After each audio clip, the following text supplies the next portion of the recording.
tous, bienvenue à Halifax. So, on va commencer. C'est une conversation très sérieuse, Monsieur Duclos.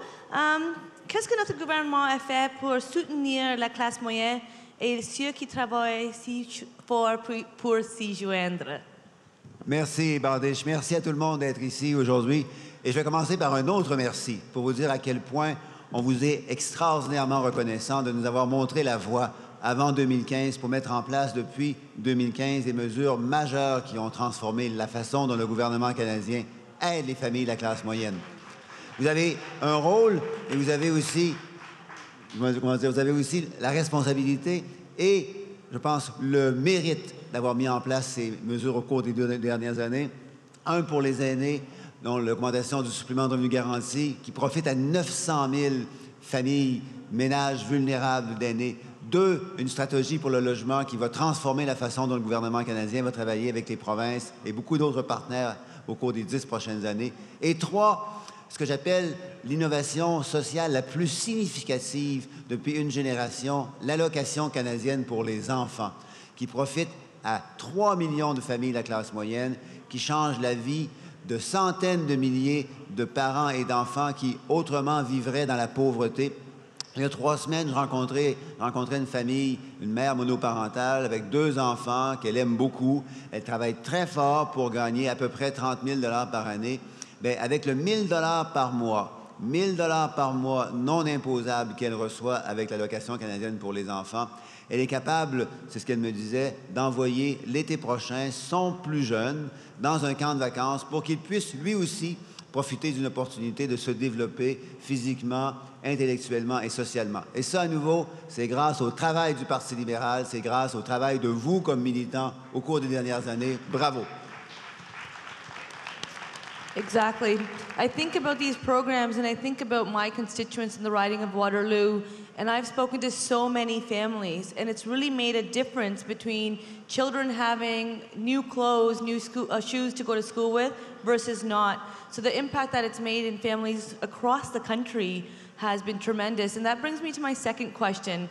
When it comes to innovation, innovation has really had an impact across the country, and we know that's how we're going to prepare for the economy of tomorrow. So Nav, can you tell us about what is innovation and how does it impact the middle class? Well, thank you very much, Bardish, for that question.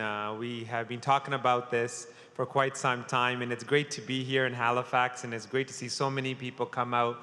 As you know, when we formed government in 2015, the Prime Minister called me and said, you are now responsible for innovation, science, and economic development, no longer industry.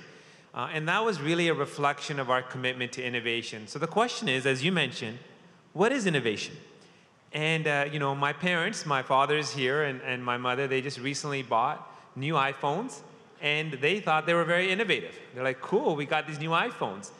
But innovation is more than the latest technology. It's more than the latest iPhones. Innovation is really about solving problems. It's about making sure that you make things better. It's about challenging the status quo. And the key part of innovation and how it resonates with so many people here, innovation is fundamentally about people. And if you want to innovate, if you talk about any successive innovative programs we have, or you talk about any successive innovative companies that we have, at the core of that is people. And it's people that drive innovation, creativity, ingenuity. And so from our perspective as a government, we recognize that innovation is important, but you need innovation and skills. And so that's why we introduced the Innovation and Skills Plan. And my wife is here as well, and you know, we talk to our neighbors often. We talk about, you know, our community. We talk about our 2 young girls. We're raising 2 girls, Nanki, who's 10, Kirpa, who's 7. And when we talk to parents and we talk to our neighbors, they talk about their kids as well, and how are they going to succeed in this new innovation economy? How are they going to succeed with so much change that's unfolding? And so they ask us, what are you doing as a government? And one of the initiatives that was inspired by, obviously, my young girls and so many families that we talk to is this new coding initiative. Yes. And coding, again, is not, it again goes to our core principles as a Liberal Party, that we're focused on people. We're focused on young kids. We're focused on the long term.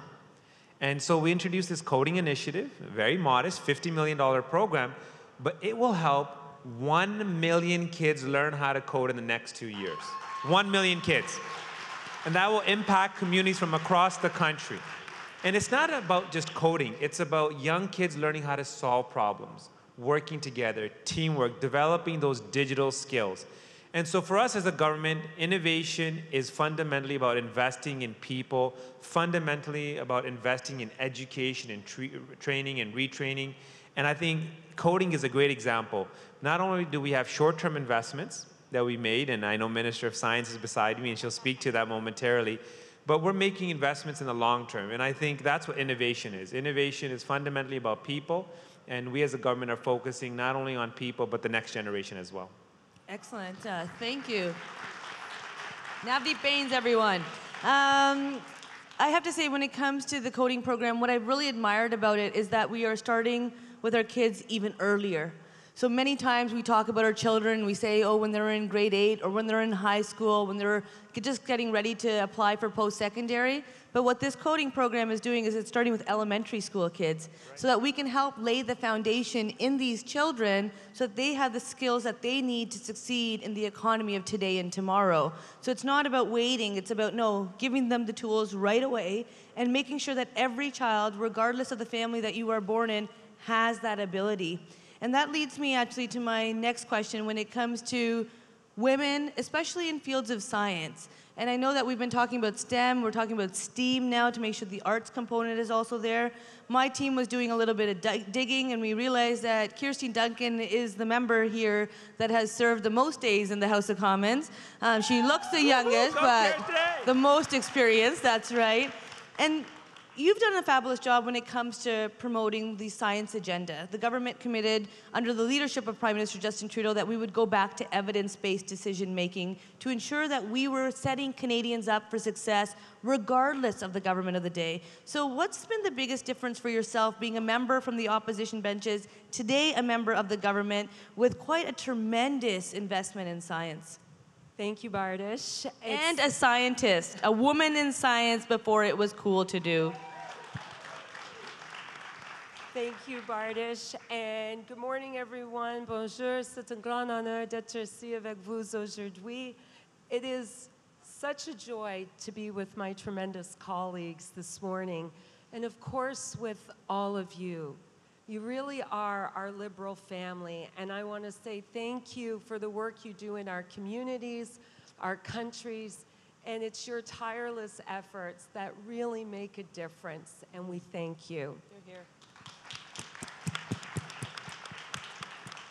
Bardish, you asked what's the difference between science under the previous government and ours. Well, it's a world of difference. I was in the opposition when Stephen Harper and the Conservatives cut scientists, cut research funding. Boo. When Mr. Harper and the Conservatives muzzled our scientists. They wouldn't let them talk to the media, to the public. We pay for that research. And I watched my own former colleagues, researchers, protesting the death of evidence on Parliament Hill. We made a promise in 2015 that if we were elected, we would bring science and research back.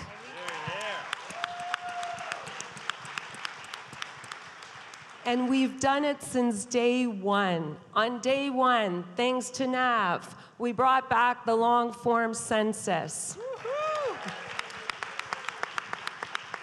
Why? Because we need the evidence if we're going to make good decisions.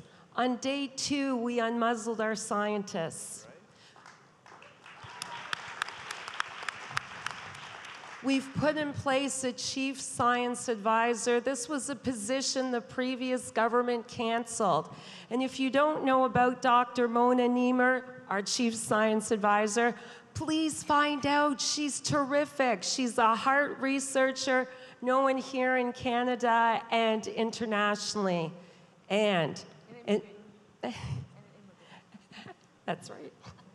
And in 2018, we have made the largest investment in science and research in the history of Canada.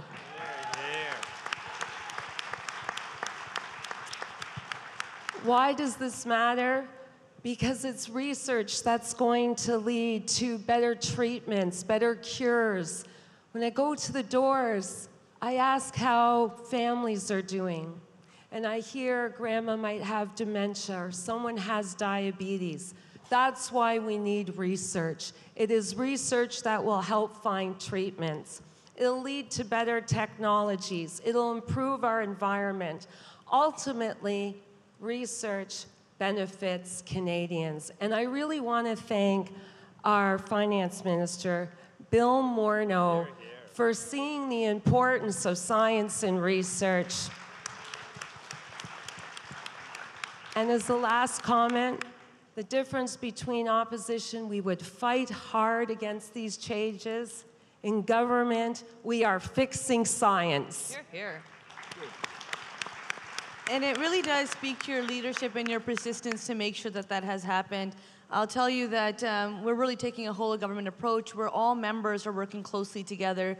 And I'll tell you, it's not just members of the government side, it's all MPs that are elected, because we know their goal at the end of the day is that they want to see Canadians succeed.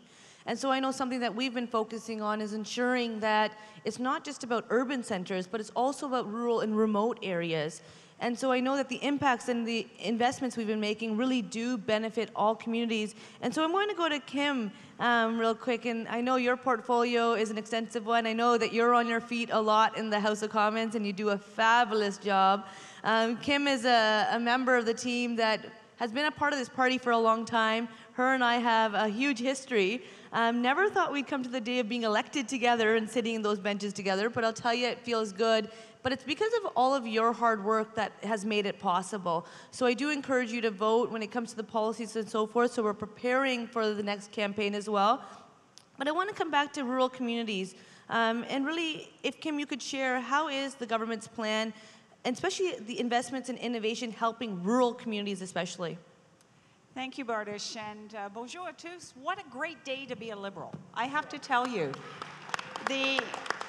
we were just talking in the back about the energy, no pun intended, given natural resources, in this hall. And it is something Nav said a moment ago when he was talking about innovation, and Jean-Yves is talking about how lives are being changed and Canadians' lives are being changed. And I will tell you, it is really a whole of government approach. It is about all the MPs in our government coming together and working together on sometimes what are tough files.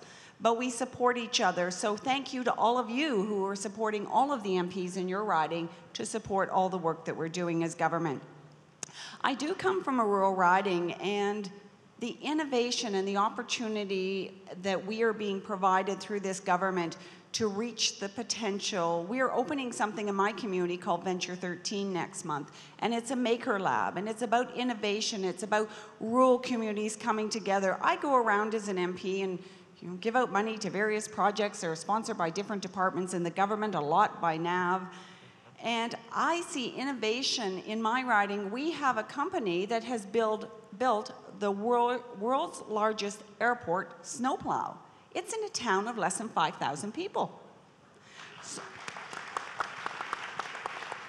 rural Ontario, rural Canada, rural Nunavut, rural Alberta, rural BC, rural all across the country has that same innovation happening.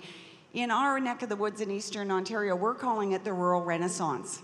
And I truly believe it's happening across the country because of the policies and the work that we're putting into government to allow it to happen.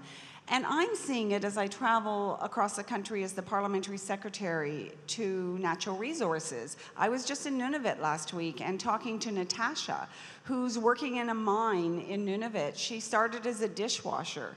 And some of the innovations that have happened in mining allow her to operate machinery, the biggest piece of machinery in this mine, because of innovation. It has allowed women to do jobs they haven't been able to do before. And one of the things I was talking to her and the mayor of Iqaluit about, one of the programs that we noted in our 2018 budget was $74 million for helping women get into the Red Seal trades. And I will tell you, in the natural resources sector in rural Canada, that is a big deal. There are women wanting to go into this field, but don't have that opportunity for a number of reasons, and this is a game changer. I just want to touch on a couple of things that are happening in natural resources in terms of innovation. And one that stands out for me is something called COSIA, which is an alliance in the oil sands sector. And it is about companies in the oil and gas sector coming together to share intellectual property, to share IP, because they are innovating and they want and need to innovate faster. So an example, one of the processes has allowed one particular company to reduce their energy consumption by 80% in their mine. That's significant. The other is in Ontario, the electrification of transportation within a mine. Innovation is allowing us to reduce our GHG emissions, to become more competitive, and to be a world leader in the natural resource development across the country. So all of the work we're doing in innovation is having a huge impact on our economy, on our environment, and as we all know, they do go together. And it is having a huge impact on the economic development opportunities for our rural communities, our Indigenous, Métis, and Inuit communities across Canada. And I can't tell you how proud I am to be a government that is doing all of that. Thank you. That was excellent. And it's impressive because when it does come to innovation, Canadians have been innovating for so long. And innovation really does help us compete in a different way. So it's about taking jobs and making them better jobs, higher skill jobs, ensuring that all people can participate in those sectors. And I think that's the story that you shared about Natasha is one that will resonate with me. And I think sometimes we don't even realize that even with examples that we provide, that we're able to actually broaden the opportunities for so many more people. I know within the Women's Entrepreneurship Strategy, almost $2 billion committed, the first of its kind. I know every member fought to make sure that that happens because we know that when women succeed, everyone succeeds. And that's why this is not about taking anything away from anyone. This is about creating more space and making sure everyone can succeed. And that's what I think about the early innovators, even in my community, when people started to embrace technology, recognize that technology is a good thing. It can allow somebody like my father to come home and not having to lift heavy pieces of machinery, but being able to do good work, support his family, and then feel pretty good about going to work the next day. Because we got to take care of our mind, body, and soul, and I think innovation has really helped lift the level of skills and the opportunities and create better jobs for tomorrow. So we want to see more women in the natural resources sector. We want to see more women in science. We want to see more women in business. We want more people succeed, and that's really what it's about. So I'm going to ask, when you're out knocking on doors, quand vous allez pour frapper aux portes, qu'est-ce que vous dites aux Canadiens quand vous parlez ensemble? Qu'est-ce que vous dites pour assurer qu'ils nous comprennent, qu'ils nous soutenons? Thank you, Bardish. I'll give you a personal story first. I am an economist by training. I'm also an academic. I had the fortune, as Kirsty also had, to work in a university for many years and to appreciate the role of science and knowledge, not only to guide industry, but also to inform government policy. And if I may take a second of your time, when the conservatives, the Harper conservatives, announced in 2013 that they would raise the age of eligibility to old age security from 65 to 67. When they did that, they claimed that the government of Canada did not have the resources, the economists that it needed to analyze the social impact of such a big change. Now, I was upset by that because I knew that there were hundreds and thousands of good, strong economists in the government of Canada who could do that job. But at that time, the government was not interested in research, it was not interested in knowledge, and it was certainly not interested in the social impact of that huge change to the age of eligibility. So in my little department, with a team of another researcher, another colleague, and 2 graduate students, we did that work that thousands of economists should have done, at the federal government level. We did that work and found that 100,000 vulnerable seniors would be put in misery.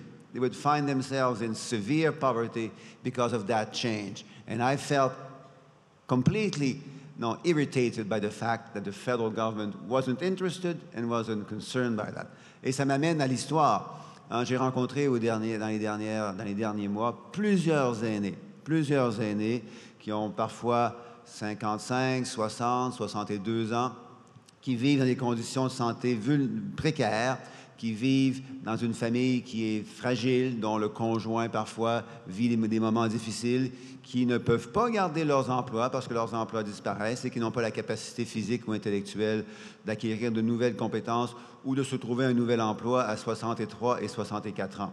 Et quand ils me rencontrent et qu'ils me disent qu'ils sont contents que l'âge d'admissibilité soit de retour à 65 ans pour qu'ils puissent vivre une retraite sûre et décente, quand ils me disent ça, ça me fait très chaud au cœur parce que ça me fait sentir à quel point le travail de gens comme vous et le travail de gens comme Kirsty et beaucoup d'autres à l'échelle du gouvernement qui croient au rôle de la science et des connaissances, ce travail-là a un impact réel dans les gens de ma communauté. Merci.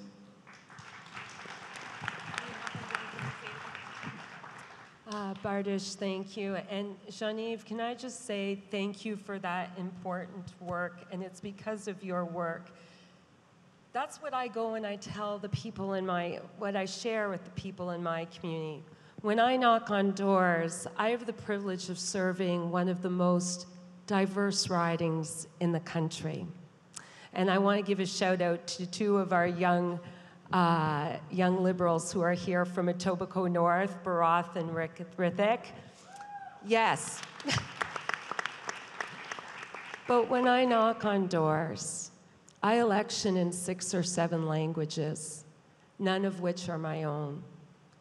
And our families are largely newcomers. Some are first generation. They have the courage to leave their own country. Some are fleeing, and they choose Canada. I am always overwhelmed that they choose our country, and what a gift. They come here, they learn new languages, new culture, they work hard. Many of our families are working 2 and 3 jobs just to put food on the table, and they focus on getting education for their children. I think of 2 young women.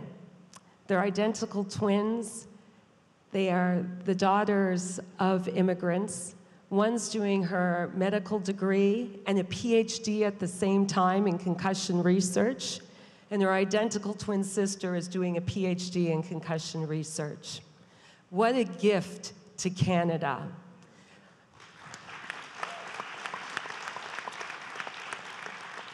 But what I share, Jean-Yves, it's the Canadian child tax benefit. That is making an enormous difference in our community. It really is. Our families are saying they're saving for education. They are buying new clothes. It is that program single-handedly that is changing our community.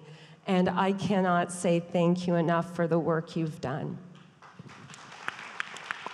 And it's so true, because the Canada Child Benefit really has helped the families that need it the most. So this has really been about, I think, Canadian values, giving more money to families with children that need it the most by asking families that are better off to not take that benefit. And I think that's really what it's about. It's about communities raising children, us all coming together to ensure that our children succeed, because we know that when we succeed and our kids have the foundation they need for success, everyone will benefit. It's really about our country and the communities that we all come from. So the Canada Child Benefit really has benefited. And I have to say, I enjoy in question period when we get some questions from the opposition and you're able to give the stats across the way so they know exactly how many families in every member of Parliament's riding are benefiting from that program. So we have to keep doing that work. So thank you so much, Kirsty. Nav, what is it that you say that to make sure that Canadians are able to understand and really relate to the message and to make sure that they are still supporting the work that we are doing? Well, thank you, Bardish. But if I may, with your permission, just very briefly talk about innovation as you were describing it, because it's a subject matter that I really, really appreciate. But I want to mention that, and I'll definitely speak about my door knocking experience and share that with you as well. But if you look at the audience today, and there's many, many people here, what you see is diversity. And you have absolutely, and you know the Prime Minister has said diversity is our strength. But what's the key driver for innovation? I said it's people, right, before. And you need people with diversity of ideas and thoughts and perspectives. If you don't have that, you can't innovate. And one of the things that matter to me a lot, and it's a point of pride, and it just passed through the House of Commons, as you know, House Leader, on Thursday, is Bill C-25. So yes, it's a letter and a number. But what it fundamentally represents is saying we in Canada are going to value our diversity. The Prime Minister's shown leadership. He brought in a diverse cabinet. And he recognized that that helps us make better decisions. And we're just talking about those public policy decisions and the impact that's having on people's lives. And we're very fortunate to sit in cabinet, to have those robust conversations where people talk about their diverse perspectives. And that enriches our conversations, and that fundamentally allows us to make better decisions. And so, as you know, with regards to diversity, this is something that is so critical. And so Bill C-25 is saying, look, every company now needs to have a strategy when it comes to more women on boards and people of diverse backgrounds. And I can tell you why that's important. I've been at many, many tables where I stand out like a sore thumb.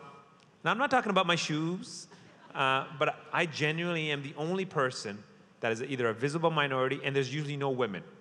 And so we got to change that, because the conversations that are taking place at those tables won't allow us to succeed and innovate. And so when we talk about innovation, when we talk about diversity, it's just not, a campaign slogan. It's not simply political rhetoric. It fundamentally is going to allow Canada to differentiate itself going forward. How do we compete with China or India? How do we compete with the United Europe? It's through our diversity, and diversity will drive innovation, and that innovation will help the economy grow and create jobs. And so when I'm at the doors, I'm not there to talk about innovation. I'm there to listen. I'm not there to, talk about our government programs specifically. I genuinely want to first understand what my constituents are saying. Because as Kirsty said, we have a very diverse riding. I don't want to prejudge what they're going to talk about. I go there talking about jobs and the Canada Child Benefit, and they may have a fundamentally different issue. It might be on immigration. So for me, I think what we as Liberals should always remember is we got to listen. We genuinely have to pay attention. And so when I'm out there knocking on doors, obviously you have to listen, and tone matters. Remember the last election campaign? The Conservative Party went so negative. The NDP party went so negative. But you had Prime Minister Trudeau talking about hope and hard work, positive politics. And we have to remember that when we're at the doors, somebody can yell at us, somebody can be unhappy, somebody can have a good day or bad day, but we have to, A, be very positive, and B, listen. And I think that fundamental approach is what differentiates us and what engages people in politics. I've been part of conversations where people, they see me, aha, we gotcha. And they go into a long rant, but I patiently listen. I'm not necessarily worried about the next 10 doors I got to knock on. I realize there's somebody that wants to talk to me, wants to get something off his or her chest. And if you listen, just the fact that you listen attentively, really pay attention and do your best to provide meaningful responses or meaningful facts, changes the dynamic. And I think that level of respect, that tone, and listening to Canadians is what we need to do come next election. And that's what I experience at the doors. That's how I think I'm better to represent my constituents, because Ottawa's a bubble. Especially if you're a minister, you're really stuck in a bubble. You get in a car, you go in a meeting, you go to an event, very limited interaction with your constituents. So door knocking is the best opportunity to directly hear from your constituents. So it's not about you talking, it's about you listening and learning. And I really appreciate that, because we really have been the government that consults and engages with Canadians and listens to Canadians. So every single time we're doing something, we're constantly reaching out to make sure it's not just about the people who are already in the conversation, but how do we engage even more people in the conversation? So I think that's an essential point that you have raised, and I would say it's a similar approach that you took with Bill C-25 in regards to corporate governance. So when it comes to federally regulated businesses, organizations, you've given them the approach, or you've given them the opportunity to look internally and see what is your board made up of. Because perhaps they've not even realized that they've not done a good job at making sure that diversity is reflected. So it's given them the opportunity to say, hey, this is what my board looks like. What do I want it to look like? I want it to look like Canada, so how do I make that possible? And Diversity, c'est très important pour l'innovation. Oui, exactement. Partout au Canada. Oui. C'est pourquoi C25, 25, c'est très important. And that's exactly it, because diversity, when the Prime Minister talks about diversity as our strength, he's not just talking about the shells that we occupy, he's talking about the diversity of gender, of regions, of experiences, of perspectives. And the more we have at the table, the better it is. And I think the cabinet table, yes, with gender parity at the cabinet table has been excellent, but what's really allowed us to represent the country better and bring forward substantial legislation that will make the difference is that dialogue that we have, and also the communications that we have with constituents at the doors by making sure that they know about programs, but also by listening and taking in that information. Because we know that the best natural renewable resource we have in our country, it's our people. And that's why the skills plan is essential, because we can keep investing in people, and when people are succeeding, our communities and our country will succeed. So Kim, I'm going to come to you. I know you listen at the doors. What are you hearing at the doors? What are you sharing at the doors to ensure that people really know the good work that we're doing and how that we can keep doing better, because the Prime Minister says, better's always possible. First of all, I love knocking on doors. I have to tell you, I truly enjoy it. And my best door knocker, my husband's sitting right over there. We can't do it without all of you and our families and our supporters. So as we're knocking on doors, you guys are right with us. So I have a rural riding, 3,000 square kilometers. So I think I have the longest driveways of anybody on this panel, just saying. And from a rural riding perspective, that's actually not that big. But the biggest contributor to our GDP in that riding is agriculture. So we do have to remember that diversity, as Bardish just said, is also geographic. And rural ridings are different. So I do go knock on doors, but it's pretty tough sometimes. And sometimes because of the locations are quite remote. So I do a lot of events. I go to a lot of pancake suppers, I go to the bazaars, I go to the Girl Guide events, I go to places where I can meet people and have a conversation. Just being in that room and putting yourself out there allows people to come up and talk to you about what's important to them. I absolutely agree with Nav. I'm not telling them much.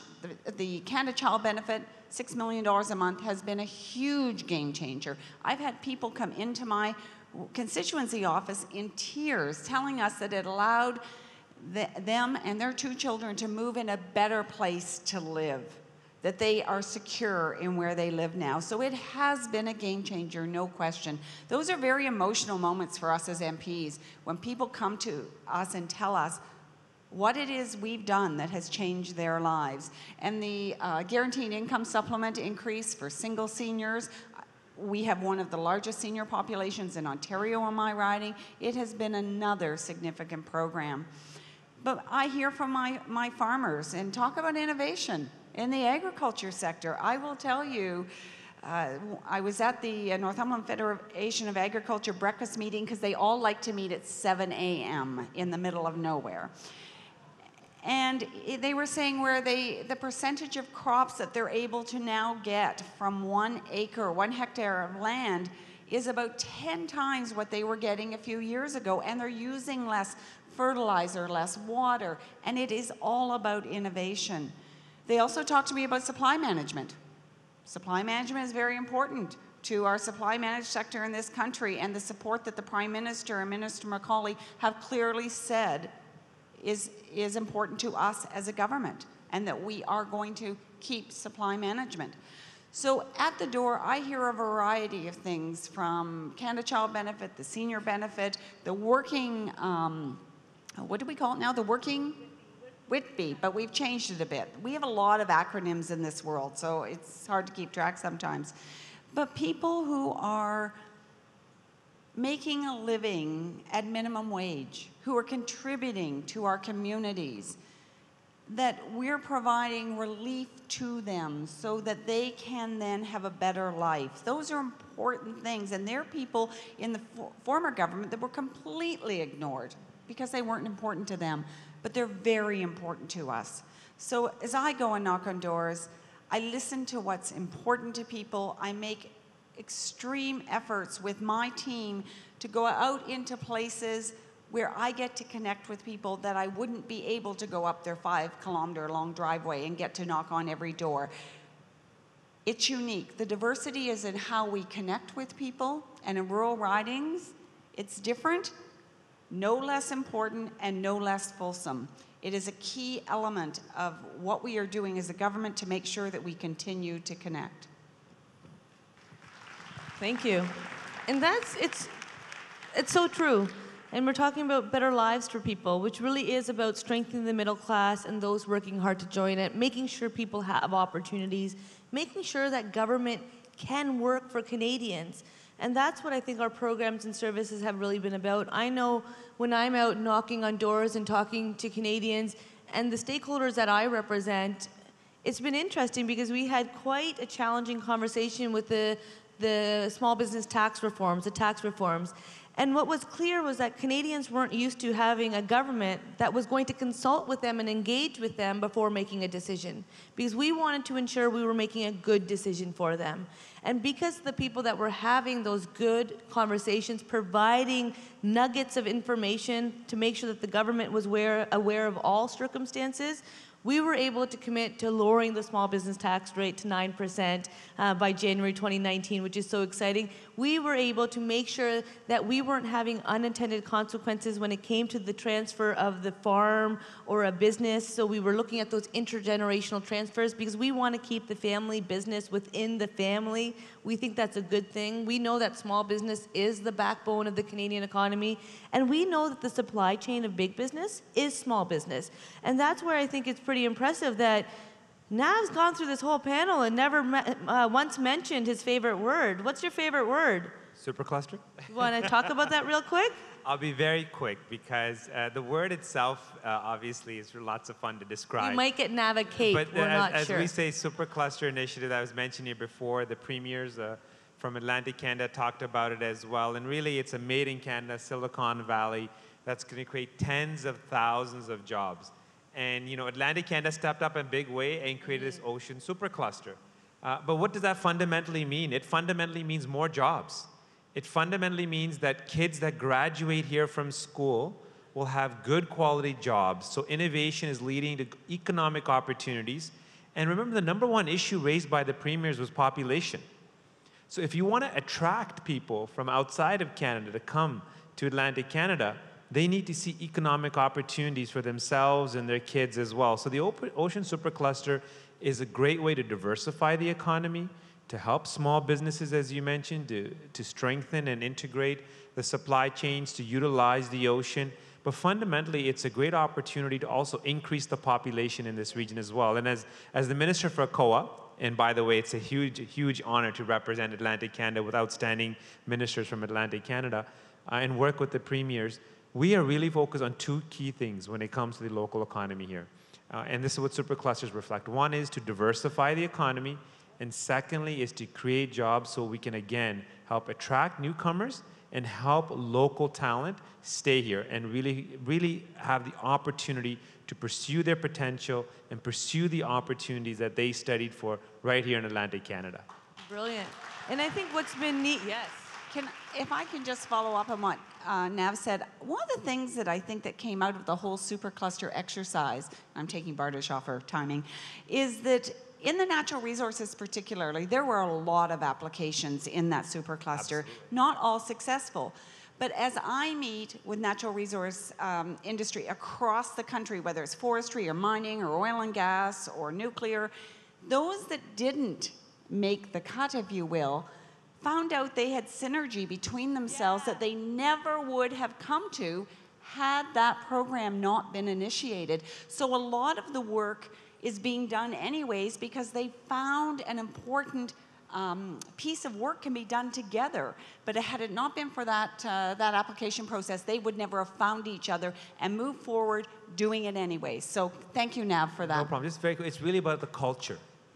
It's really about creating a culture of collaboration. You heard the premiers here talk about the Atlantic growth strategy.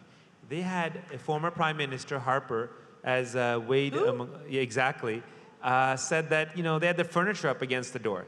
When the Liberal Party formed government, we opened those doors and we said we want to work together. And that culture of collaboration is what we're seeing amongst our particular files, is how do we work together. La culture de collaboration, nous devons travailler ensemble, c'est très important et c'est une priorité pour notre gouvernement et nous allons continuer à travailler fort pour améliorer la situation pour la classe moyenne. La collaboration, c'est très important. C'est exactement cela.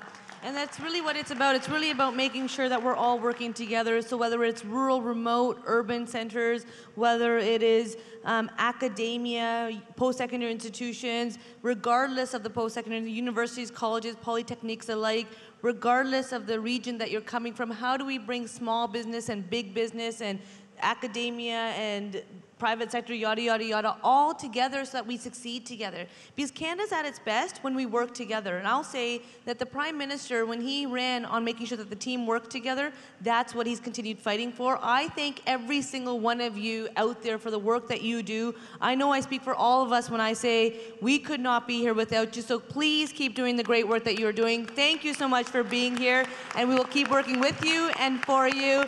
Have a great rest of the day. Thank you.